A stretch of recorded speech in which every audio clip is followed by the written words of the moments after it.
We have squash bugs. Aha! How do we eradicate them, or do we have to burn it all down? What zone are you in? Are you growing your squash right now? Salt Lake City. Okay. No squash. Okay. It's my backyard. It's your backyard Yeah. about the squash. Okay. Because, I mean, squash are the worst thing in the whole world. Squash bugs, I mean. There are multiple things you can do. I would say you could take a break from growing squash the following year, and that's going to help bridge the gap between like the squash bug that are currently alive in your garden will either die or leave because they just need a break. So you just need to take a year off from growing squash is probably the best answer. 2, you can grow a squash bug resistant squash. Tromboncino squash is my absolute favorite squash to grow because it's massive and it yields just a massive amount of food and calories, but it's also extremely squash bug resistant. I lost 2 pumpkin plants last season to squash bugs. I got maybe 2 little groupings of eggs total on the entire Tromboncino plant all season long. Tromboncino is incredible. They're these ridiculous, like trombone-shaped squash that can really be about this large, and that's where they get the name.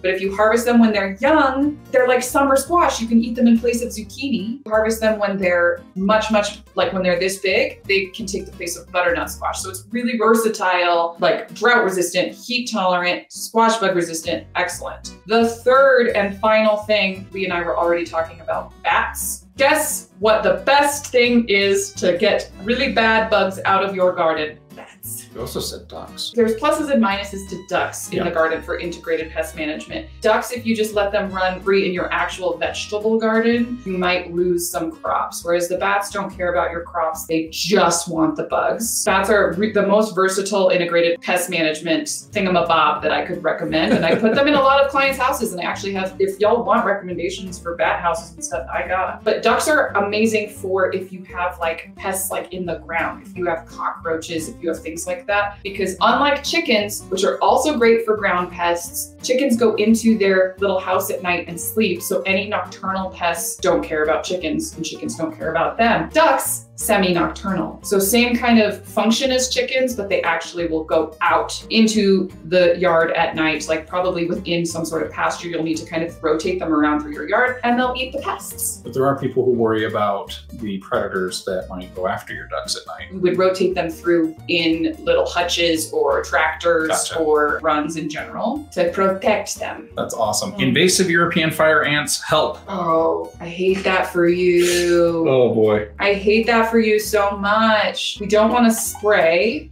especially, I mean, if it's right up against the foundation of your house, sometimes you have to do what you gotta do to keep them not in your home. But if it's like in your soil, spraying is not the best. I would say you need chickens, ducks, or bats. You need to start thinking about like integrated pest management and bringing in the beneficial animals that are going to take care of those ants for you. We're going to talk about bats a lot today, I think. We are actually, because we had somebody on TikTok and somebody on YouTube ask, how do I get bats? Okay, we have multiple people asking about bats. This is wild. I have like a promo code for you and everything, and this was not planned. This is not staged, I promise. I think people are getting ready to plant their squash and they're a little freaked out about it. The freaking squash bugs, man, you don't want squash bugs. I have a couple TikTok videos up of me fighting squash bugs because I have a irrational fear of them. And even though like I literally garden for a living and landscape for a living, those bugs make me scream like a little baby.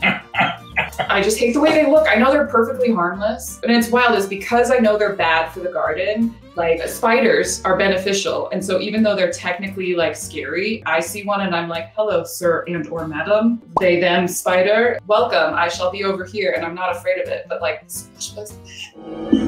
anyway, sorry for the tangent. Bats. So this is gonna sound like I planted this. I didn't. This is just coming up and I have the resources available for you. You need a bat house for the bats to live. There's a company called BatBnB. I really like them because they're made in America. They're sustainable. All the materials are sustainably sourced and or recycled. And they make little bat houses and you can put them on your house. Like they look like little mailboxes, or you can put them on a little post. And then it kind of resembles like those little free libraries, except it's for bats.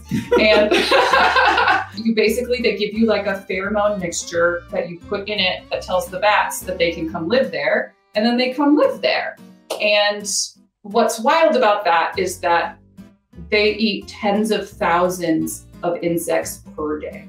For clients who live near bodies of standing water, it is my #1 recommendation for mosquito mitigation. because you will not have mosquitoes if you have a healthy population of bats. And guess what? Bats are also endangered native wildlife that need our help. So it's like a win-win-win-win-win. Win-win. And the best part, even if you're a little bit freaked out by the bats, I think they're very cute personally, but even if it's a little bit, guess what? They only come out at night. You'll literally never see them. You'll literally never see them. There's no threat to pollinators because the pollinators are hiding at night and the bats are out at night. So they truly just swap shifts as far as beneficial animals in the garden. You have your beneficial, like wasps during the day are incredibly beneficial. And we can talk about that because people think wasps are a-holes, but they are some of your best friends in a garden and or natural landscape. And if you provide them enough to eat and drink, they will leave you alone. And the only reason wasps are bothering you is because they're thirsty. They want some nectar to pollinate. Literally, they're hangry. They're hangry.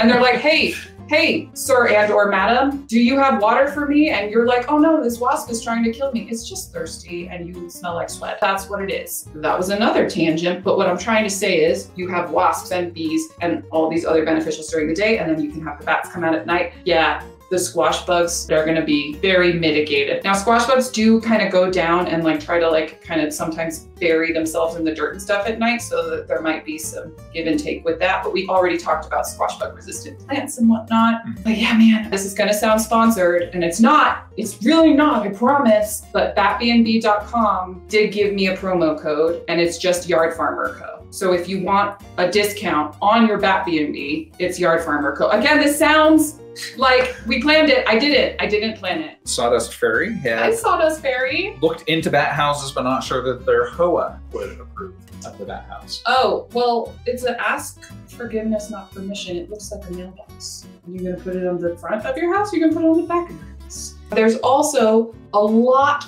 of literature that you may or may not be able to find for your specific state about HOAs are actually not permitted to restrict you from helping endangered critical native wildlife, whether that be plants and or animals. So even if they were to try to slap some sort of punishment on you, you could likely come back with that literature and say that you are within your legal rights to do right by the environment.